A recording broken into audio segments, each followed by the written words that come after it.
Saúde não é apenas ausência de doença, é muito mais do que isso, é um estilo de vida. E aqui no nosso programa da Jovem Pan, nós estaremos no Para Ficar Bem, sempre falando de informações de saúde, de qualidade de vida, de longevidade, trazendo uma série de estratégias de como viver bem.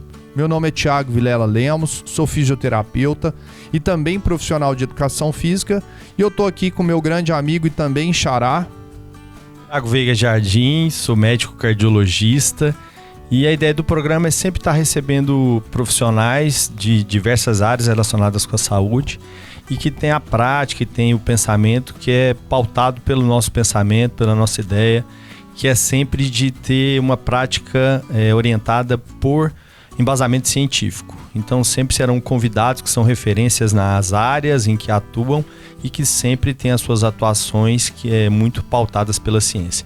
E hoje não é diferente, a gente vai estar recebendo aqui o fisioterapeuta Diogo Surani, que vai estar falando sobre o envelhecimento, as doenças do envelhecimento e sobre como essas doenças do envelhecimento elas impactam no movimento, no corpo desses idosos. Queria te agradecer, Diogo, pelo aceitar aí o convite e seja muito bem-vindo. Eu que agradeço, Thiago, agradeço também o convite, Thiago, e dizer que é um prazer, né, sempre estar podendo falar dessa nossa área da neurologia, né, da fisioterapia neurofuncional, e que hoje impacta muito, né, na qualidade de vida, na longevidade dos pacientes, né, das pessoas idosas, tá? Então, muito obrigado pelo convite. Maravilha, eu fico muito feliz de receber o Diogo aí, um grande amigo, inclusive de faculdade, estudamos juntos, e o Diogo hoje é uma referência na área de neurologia. Diogo, a gente, esse é um tema realmente hoje que preocupa muito as pessoas, porque a gente está vivendo mais, né? A expectativa de vida tem aumentado década a década e, consequentemente, a gente sabe que o envelhecer aumenta a probabilidade, as incidências de algumas doenças neurológicas. Então eu queria que você falasse dessas principais doenças neurológicas que podem acometer hoje esse envelhecimento, que você apresentasse inicialmente para a gente quais doenças são essas. Ótimo, Thiago. Então, as doenças, o envelhecimento, ele traz consigo várias patologias, várias doenças, né? Dentre elas, algumas neurológicas. As mais prevalentes hoje, nós temos a doença de Alzheimer, que é a demência mais prevalente, né? O AVC, que também é chamado de derrame, né? O acidente vascular cerebral, e também a doença de Parkinson, né? Essas três são as doenças mais prevalentes e que mais impactam a vida do idoso, né? Da pessoa, né? De meia idade para frente. A ideia sempre vai ser a gente falar sobre envelhecimento saudável e realmente entender como essas doenças elas atrapalham ou como elas impactam na vida do idoso. Acho que é fundamental. E eu queria que você falasse um pouco aí sobre como essas condições, como essas doenças, elas impactam o movimento, como impactam essa questão de deslocamento, de movimento, de autonomia, né, do idoso aí de modo geral. Ótimo. Cada doença dessa, ela vai impactar de uma forma diferente, né? Porque são lesões ou problemas em áreas específicas, áreas diferentes do sistema nervoso. A doença de Alzheimer, por exemplo, ela inicia com um déficit de memória, que a gente chama de memória episódica, que é aquela memória que a pessoa esquece um fato, um acontecimento, mas ao longo do curso da doença, ela começa a comprometer outros tipos de memória, por exemplo, o que a gente chama de memória motora ou memória operacional. Essa memória, a pessoa começa a esquecer como fazer as coisas, né? Então esquece como fazer um sanduíche em casa, ela esquece como levantar de uma cadeira, porque levantar de uma cadeira é uma sequência de movimentos. E isso fica gravado na memória, é a memória motora. Essa memória motora, ela é mais difícil de ser adquirida, ela demora mais. Por exemplo, quando a gente começa a aprender a andar de bicicleta, a gente demora muito tempo, né? É diferente de um evento que a gente foi numa festa uma vez e a gente já lembra. Memória motora, ela demora mais para ser adquirida. Então ela também demora mais para ser perdida, né? Mas, ao longo da doença, essa pessoa acaba perdendo também essa memória. E aí isso impacta muito, porque ela não consegue levantar de um sofá, não porque não tem força, mas porque ela não lembra como fazer essa sequência de movimentos para levantar. O Parkinson, por exemplo, já é diferente. O grande problema do Parkinson hoje se sabe que não é só tremor, né? O Parkinson, além do tremor, tem rigidez, lentificação do movimento. E o grande problema hoje do Parkinson é a rigidez. Por quê? Porque é como se a pessoa estivesse dentro de uma armadura. E ela vai, uma armadura de ferro, né? Então ela vai movimentar e ela não consegue. Ela gasta muita energia, ela tem muita dificuldade de chegar até um determinado ponto, né? Então isso impacta muito na vida do paciente ou da pessoa que tem Parkinson. O AVC já é um pouco diferente, né? Ela é uma doença que é mais aguda, então ela não é progressiva e a pessoa já perde todas as funções de imediato, né? A partir do momento que ele teve um AVC, ele já perde a maioria das funções, não consegue sentar sozinho, vai precisar andar numa cadeira de roda. E à medida que a reabilitação vai progredindo, ele começa a recuperar essas funções. Mas inicialmente ele tem dificuldade até de ir ao banheiro sozinho, de fazer suas necessidades sozinho, de trocar de roupa, de se alimentar, de comer.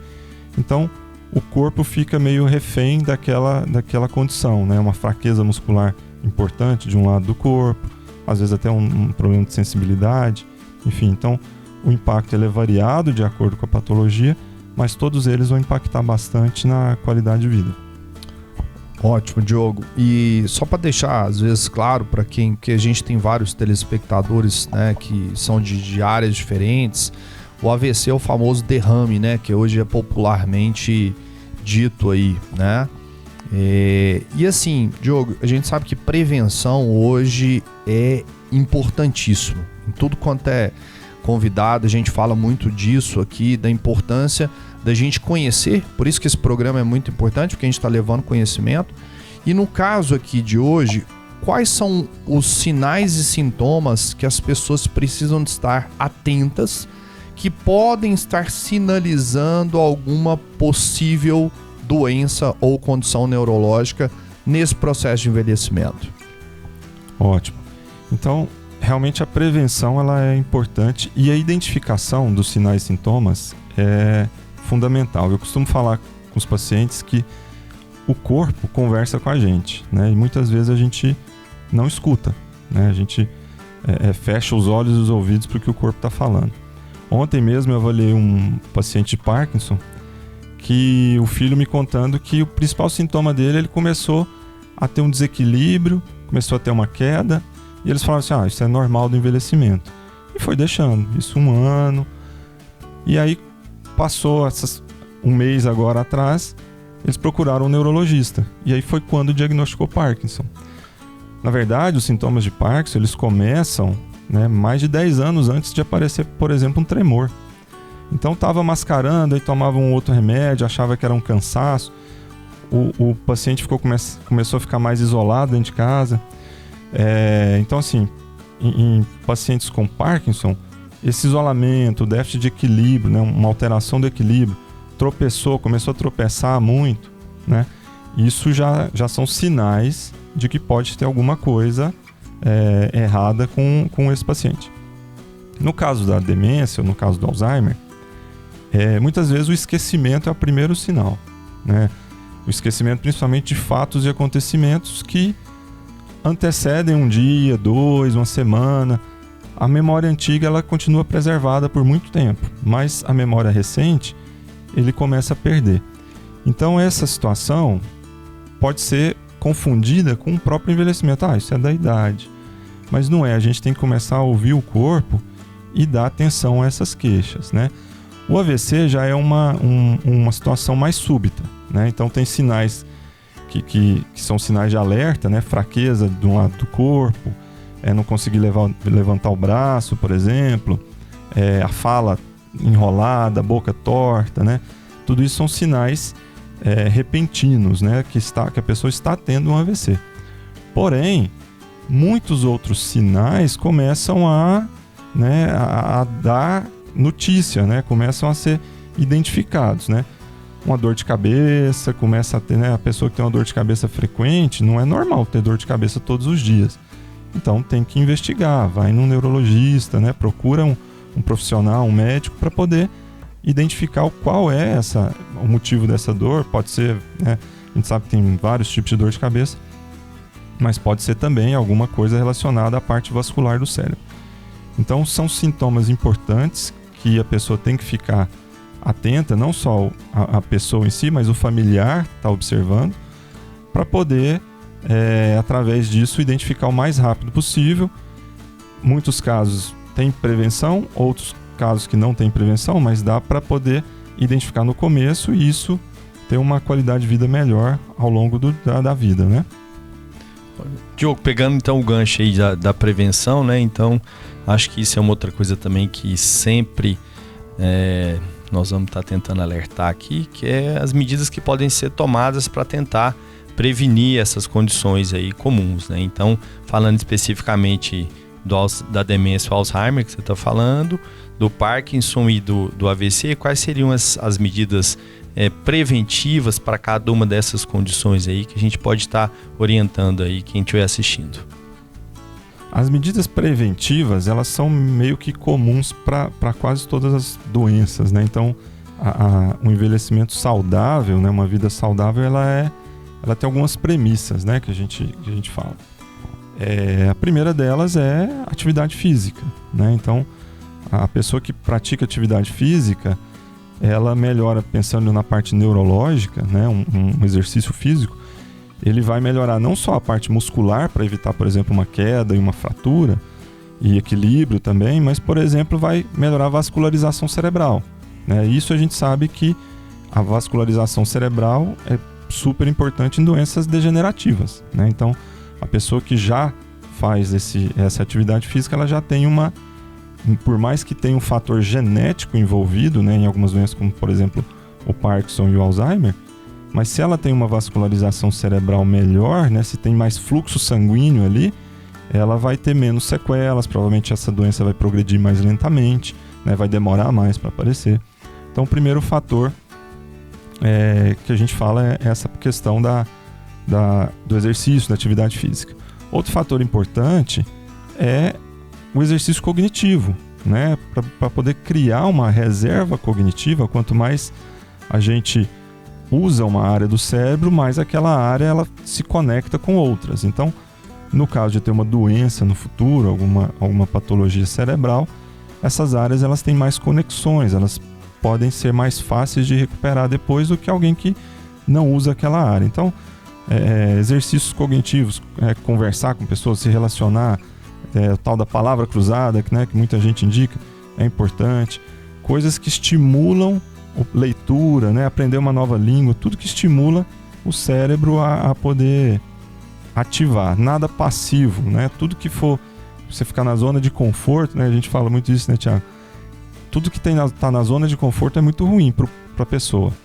Então, exercícios, atividade cognitiva, sono. O sono, ele é super importante porque à noite é que acontecem as mudanças no cérebro que vão limpar as toxinas cerebrais, né? Então, durante o dia a gente acumula, né, estresse e tudo mais, acumula um monte de toxina no cérebro e durante o sono essas toxinas elas são limpas, né? Vai lá as células lá e vão limpando essas toxinas. Então, quando você acorda no outro dia, você está com o cérebro pronto para começar um novo dia. Se você dorme mal, aquelas toxinas vão se acumulando e é uma das causas, por exemplo, do Alzheimer, né? Que é esse acúmulo de toxinas no cérebro.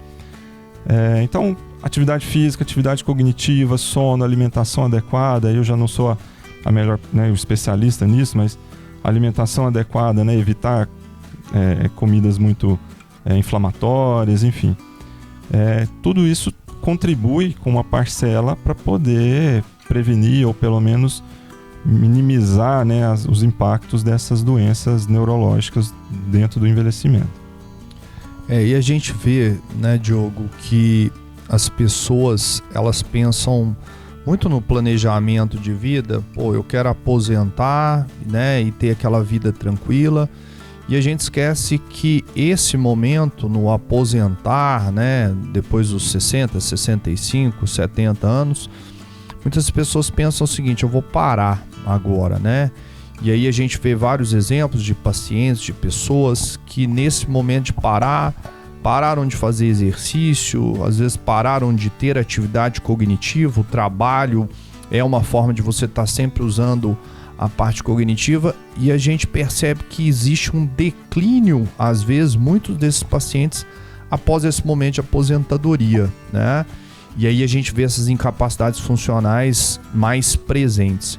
Eu queria que você falasse um pouco sobre isso, da importância, principalmente para esse idoso que está assistindo, que o momento de aposentar não é um momento de parar as atividades cerebrais, de parar as atividades físicas, o uso do corpo, e na verdade readequar isso para outras estratégias, né? E como é importância essa mudança, a gente fala bastante de estilo de vida, essa mudança do estilo de vida para se ter de fato um envelhecimento com qualidade. Exatamente, Thiago, é muito importante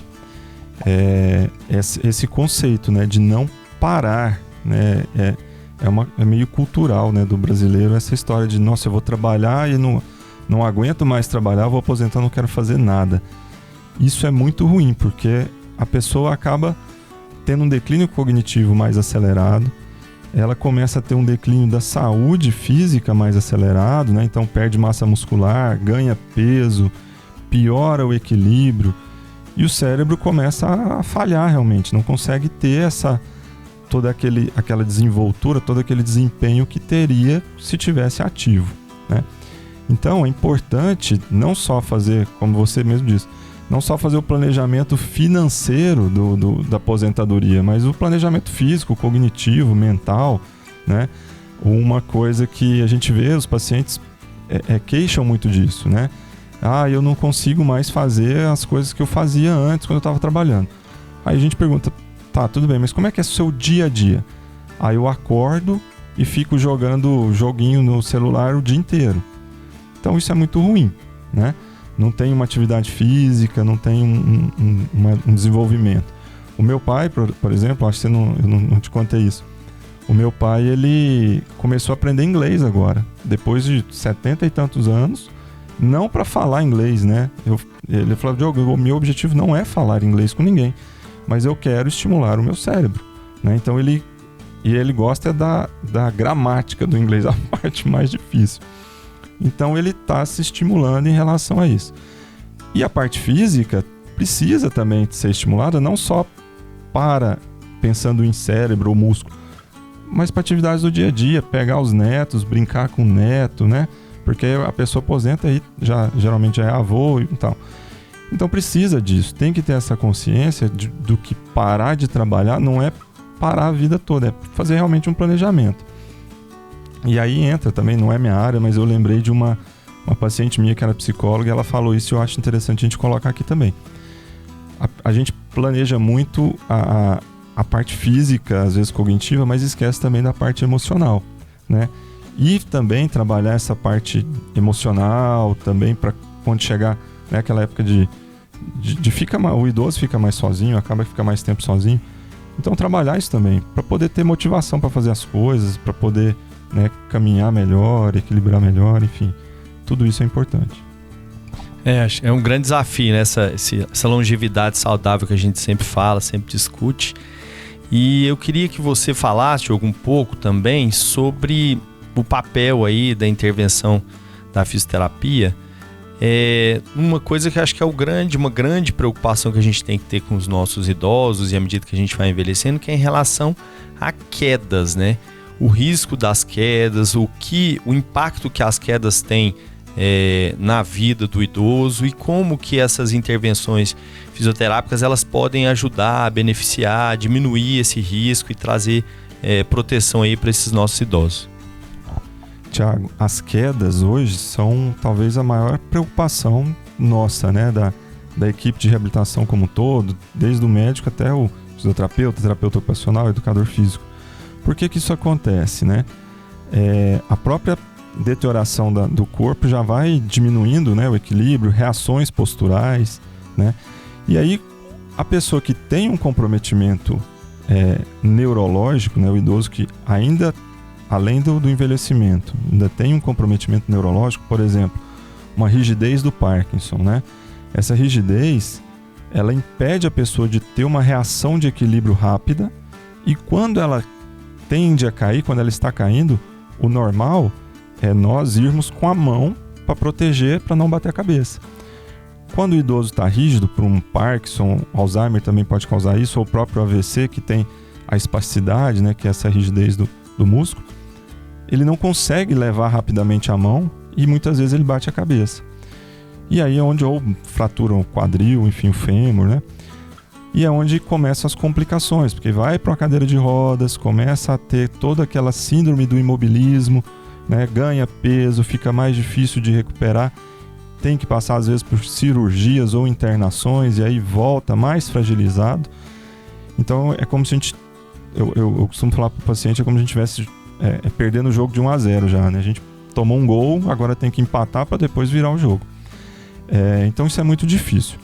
Nesse ponto, a fisioterapia pode ajudar, e não só a fisioterapia, mas a equipe multiprofissional pode ajudar, né, melhorando o equilíbrio, trabalhando essa parte de fortalecimento muscular, estratégias compensatórias, né, tanto de reação postural, reação de equilíbrio, quanto essa estratégia de proteger, né, estratégia de proteção. A gente tem que trabalhar isso com o idoso, né, principalmente idosos com problemas neurológicos. O ideal é evitar a queda, mas se por acaso a queda chegar a acontecer, proteger. Então isso é um treino, né? É uma prática que a gente faz, né, em consultório, né, ou em domicílio para poder proteger. Então, treinar a parte física mesmo, treinar as adaptações ambientais, né, fazer as modificações ambientais. Então, tapete com ponta solta, né? Tem tapete que a ponta do tapete está lá em cima. Qualquer pessoa tropeça, quanto mais o idoso e ainda mais com comprometimento neurológico. Então, a chance de ter uma queda ali é muito grande, né? Se for preciso, indicar dispositivos auxiliares de marcha, né? Por exemplo, um andador, uma bengala, né? Tudo isso a gente pode ajudar essa pessoa a evitar quedas, ou se chegar a ter uma queda, se proteger ou ter uma sequela mínima. Ótimo. Diogo, agora vamos para aquele paciente que já está diagnosticado, né? Já tem um diagnóstico de Parkinson, AVC, Alzheimer. Eu queria que você falasse um pouquinho da importância da adesão dele ao tratamento e principalmente desse envolvimento também da família, porque hoje a família acaba sendo, nessas situações, os responsáveis, né? É quem vai tomar as decisões, os tratamentos. E muitos acham, não, diagnóstico de Alzheimer agora é progressivo, só vai piorar, Parkinson mesma coisa. E como é importante, e já existem hoje tratamentos para tentar segurar essa progressão. Eu queria que você falasse um pouquinho da importância desse tratamento. Isso, então assim, tem um dado, né, uma pesquisa que mostrou que um paciente doente, né, seja qual for a doença, ela impacta a vida de 6 familiares, né? Então, assim, mesmo que seja um impacto psicológico, a pessoa está preocupada com aquele familiar. Então, a família, ela é muito impactada nessas doenças do envelhecimento, né? Principalmente essas doenças neurológicas. E muitas vezes, o familiar mora sozinho com a pessoa que está com a patologia, né? E além do impacto emocional, da sobrecarga de não conseguir dormir direito, ela tem um impacto físico, né? Então ela precisa, às vezes, carregar, né? Imagina 2 idosos, um teve uma demência, né? Ou um AVC, e a outra, se for o marido então, né? O outro é uma senhora idosa também, então ela precisa carregar para um lado e para o outro. Então é muito difícil para a família como um todo, né? E acaba que o familiar também adoece. Então a gente precisa... É um desafio isso, mas a gente precisa tentar envolver toda a família nesse contexto, porque senão o processo não realiza, né? Ele não consegue ter uma melhora, não consegue ver uma evolução nisso. Nos casos de doenças progressivas, como demência, né, Alzheimer e o Parkinson, a gente consegue. O objetivo principal é, primeiro, retardar a progressão da doença, né? Então, a primeira coisa que a gente pensa é tanto, né, a parte medicamentosa, né, com os neurologistas, quanto à equipe de reabilitação, é retardar essa progressão, porque ela é uma doença progressiva. E eu costumo falar o seguinte: o paciente tem que melhorar, mesmo que a melhora seja um retardo da progressão da doença. Isso já é uma melhora, né, porque ela não vai progredir tão rápido. Então, o primeiro objetivo é esse. E depois a gente vai focar em atividades funcionais do dia a dia, né? Então, por exemplo, uma pessoa não consegue levantar mais da cadeira porque perdeu força, né? Teve um AVC, por exemplo, e perdeu a força. A estrutura em si, a musculatura, muitas vezes pode ser que ela não consiga mais recuperar. É um AVC crônico, já tem 20 anos, mas ela consegue levantar da cadeira se a gente usar algumas adaptações. Por exemplo, uma almofada mais alta, ou, por exemplo, um andador, uma bengala. Vai falar, mas eu estou adaptando. Sim, para aquele idoso que mora com a esposa e ela é frágil também, não consegue fazer, qual que é melhor? Ele conseguir levantar sozinho com uma adaptação, ou às vezes a esposa ter que ficar fazendo força toda hora? Então, a primeira coisa é melhorar a estrutura corporal realmente, para poder ele conseguir essa autonomia, essa independência. Mas a gente também orienta a família e treina a família para, nesses casos, de que seja necessário uma adaptação, seja necessário um ajuste de alguma função do dia a dia, para ele poder ter mais autonomia e não sobrecarregar tanto a família.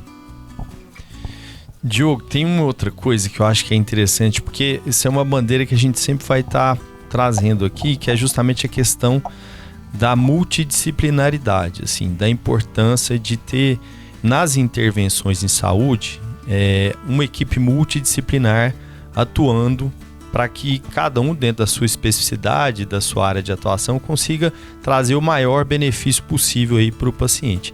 E eu queria que você falasse especificamente na atuação sobre essas 3 patologias, né, que a gente está focando mais na atuação sobre o idoso, dessa importância da multidisciplinaridade, que eu acho que isso é uma bandeira que a gente vai estar sempre trazendo, e que eu queria que você falasse um pouquinho disso. Tiago, é muito importante. Eu sempre trabalhei em equipe interdisciplinar, né? Trabalhei no centro de reabilitação e quando eu saí, a gente manteve, graças a Deus, essa relação boa com esses profissionais. E a gente vê que a resposta, o resultado do tratamento é bem superior, né? Não só isso demonstrado em pesquisas clínicas, mas no dia a dia. A gente vê que quando o paciente está em equipe e essa equipe conversa entre si, né? Não necessariamente tem que estar no mesmo local, mas isso que vocês estão fazendo aqui. Várias especialidades conversando entre si, o resultado é muito melhor. Por que isso acontece? Porque o paciente ele não é só um sintoma, né? O paciente é complexo, ele tem várias facetas, tem vários aspectos, e o sistema nervoso, então, comanda todo o corpo. Ele tem várias áreas responsáveis pela função de responsável pelas várias funções do corpo. Então, o paciente, por exemplo, que teve um AVC, ele vai ter comprometimento de fala, às vezes vai ter um comprometimento cognitivo. Então, a gente vai precisar, né, vai ter um comprometimento de deglutição. Né? Muitas vezes eu chego com um paciente para avaliar e ele fala, olha, eu estou com dificuldade aqui de movimentar. E aí eu já pergunto, você está engolindo bem, está comendo? Ah, não, eu engasgo. Fonoaudiólogo é fundamental nesse caso, né? Psicólogo, né? Muitos pacientes entram em depressão pelo isolamento. Então, o paciente, por exemplo, com um Parkinson, ele tem dificuldade de se movimentar, de se locomover. Ele vai acabar ficando mais isolado dentro de casa, no quarto principalmente. E aí vem todo aquele aspecto da depressão. Então, precisa de um suporte psicológico, né? Não só a parte motora, mas todos esses profissionais que trabalham e atuam de forma assim, fundamental para poder ter um resultado melhor. A gente vê que envelhecer não é fácil, mas é possível envelhecer com qualidade. Fantástico, né? Eu acho que foi muito legal o programa de hoje. Acho que a gente tirou várias dúvidas aí das pessoas, né? Que a nossa grande função aqui, minha, do Thiago, é levar informação de qualidade, porque educação e saúde também faz parte do tratamento. Então, Diogo, queria te agradecer demais, queria que você deixasse uma mensagem final para as pessoas a respeito do tema que a gente falou hoje E mais uma vez te agradeço muito, né, por essas informações preciosas aí no programa de hoje. Thiago, eu que agradeço você, o Thiago. Eu acho que vocês estão fazendo realmente impacta muito, né, a qualidade de vida das pessoas aqui da cidade. Educação, a gente tem esse viés da educação, né? A gente é suspeito para falar, a gente é professor há muito tempo, mas a educação transforma realmente as pessoas, né? O conhecimento, a pessoa saber o que acontece, né? Quais são as patologias, quais são os possíveis tratamentos, isso impacta demais. E eu queria deixar, né, de últimas palavras aqui, duas coisas principais. A primeira é: aprenda a ouvir o seu corpo, né? Não tente calar o seu corpo, né? Muitas vezes a gente está com uma dor, seja dor no estômago, dor de cabeça ou qualquer outra coisa, a pessoa toma analgésico, o que ela está fazendo? Ela está tampando a boca, né? Está calando o corpo, fala, não quero te ouvir. Então a primeira coisa é: escute o seu corpo conversa com você, né? Então procura um profissional, procura um médico, procura um profissional especializado para poder identificar qual é essa alteração que você está tendo. Pode não ser nada? Pode, mas é melhor prevenir, né?